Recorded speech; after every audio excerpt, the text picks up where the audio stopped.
ఆంధ్రప్రదేశ్ రాష్ట్ర ప్రభుత్వం అయితే ఒక కీలక నిర్ణయం తీసుకుంది. క్రీడా రంగాన్ని అభివృద్ధి చేసే విధంగా, అలాగే క్రీడలను పెంపొందించే విధంగా స్కూల్ పిల్లలందరికీ కూడా ప్రోత్సహించేటువంటి పేరుతోటి ఆడుదాం ఆంధ్ర ఇది అందరి ఆట అనేటువంటి అంశంతో అయితే ఆంధ్రప్రదేశ్ రాష్ట్ర ప్రభుత్వం ముఖ్యంగా జగన్మోహన్ రెడ్డి గారు అయితే ఒక నిర్ణయం తీసుకోవడం జరిగింది. ఇందులో భాగంగానే ప్రస్తుతం మనం చినకాకాని జెడ్పీహెచ్ హై స్కూల్లో ఉన్నాము.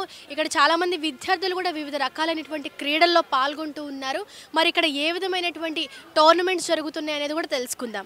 ఆడుదాం ఆంధ్రలో భాగంగానే ఈ క్రీడల్లో ఎవరన్నా గాయపడినా లేకపోతే ఆడుతున్న టైంలో ఎలాంటి ఇంజరీస్ జరిగినా కూడా హెల్త్ క్యాంప్ పేరుతో అయితే ఒక వైద్య శిబిరాన్ని కూడా ఇక్కడ ఏర్పాటు చేయడం జరిగింది. ఇక్కడ మనం చూడొచ్చు డాక్టర్ అట్లాగే మెడికల్ కిట్స్ అన్నీ కూడా మనం చూడొచ్చు. మెడిసిన్స్ కానీ పిల్లలకి ఫస్ట్ ఎయిడ్ చేయడానికి కావాల్సినటువంటి ప్రతి కిట్ కూడా ఇక్కడ వాళ్ళు అవైలబుల్గా ఉంచడం జరిగింది.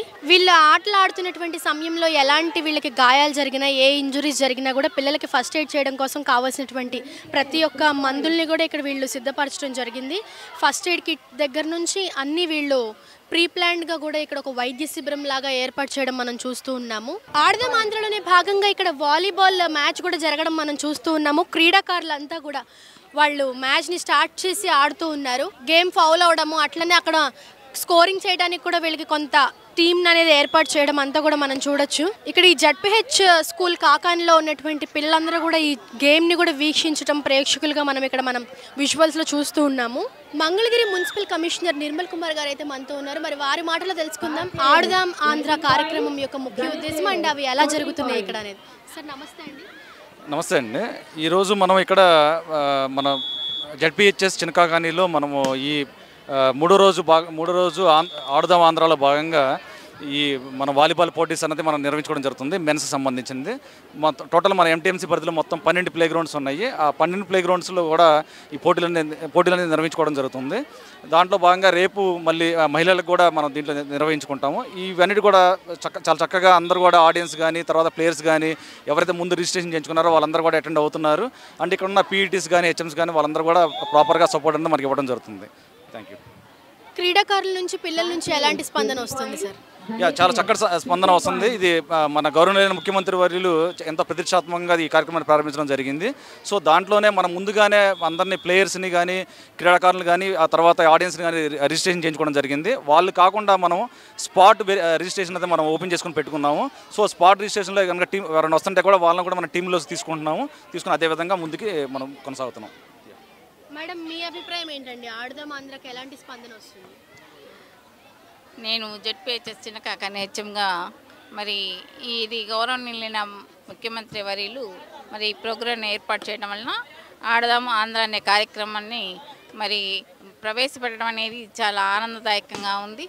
ముఖ్యంగా గ్రామీణ ప్రాంతంలో స్పోర్ట్స్ వేళ చాలా ఉత్సాహంగా ఉంటారు. అలాంటిది మరి 15 సంవత్సరాలు పైబడిన వాళ్ళందరూ కూడా ఇక్కడికి వచ్చి వాళ్ళు మరి ఆడటం అనేది క్రీడలు ఏర్పాటు చేయడం అనేది చాలా సంతోషంగా ఉంది. చాలా ఉల్లాసంగా ఉత్సాహంగా పాల్గొంటున్నారు. దీన్ని మా విద్యార్థులు కూడా మరి మధ్యలో వచ్చి తిలకించి దీన్ని ఆనందించడం జరుగుతుంది. ఈ కార్యక్రమం చాలా విజయవంతంగా అయిందని నేను భావిస్తున్నాను. ఈ విధంగా ప్రిన్సిపల్ మేడం అయితే పిల్లలు చాలా ఉత్సాహంగా పాల్గొంటున్నారన్నారు. అలాగే మంగళగిరి మున్సిపల్ కమిషనర్ నిర్మల్ కుమార్ గారు కూడా ఈ విధంగా చెప్పడం జరిగింది. చాలా ప్రతిష్టాత్మకంగా ఆంధ్రప్రదేశ్ ప్రభుత్వం ముఖ్యంగా జగన్మోహన్ రెడ్డి గారు అయితే ఈ క్రీడల్ని ప్రోత్సహించేటువంటి దిశగా ఆడుదాం ఆంధ్ర ఇది అందరి ఆట అనేటువంటి పేరుతో ఈ క్రీడల్ని నిర్వహించడం జరుగుతూ ఉంది. ఇక్కడికి మంచి స్పందన కూడా విద్యార్థుల నుంచి కానీ పిల్లల నుంచి కూడా వస్తూ ఉంది. ఆ విధంగానే ఇక్కడ ఏర్పాట్లు అన్ని చక్కగా చేశాము అని చెప్పేసి కూడా ఆయన చెప్పడం జరిగింది. కెమెరామెన్ నరేష్తో మౌనిక, G9 న్యూస్, చినకాకాని.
నేనొక నిజం, జరిగే యథార్థాల అగ్ని పర్వతం.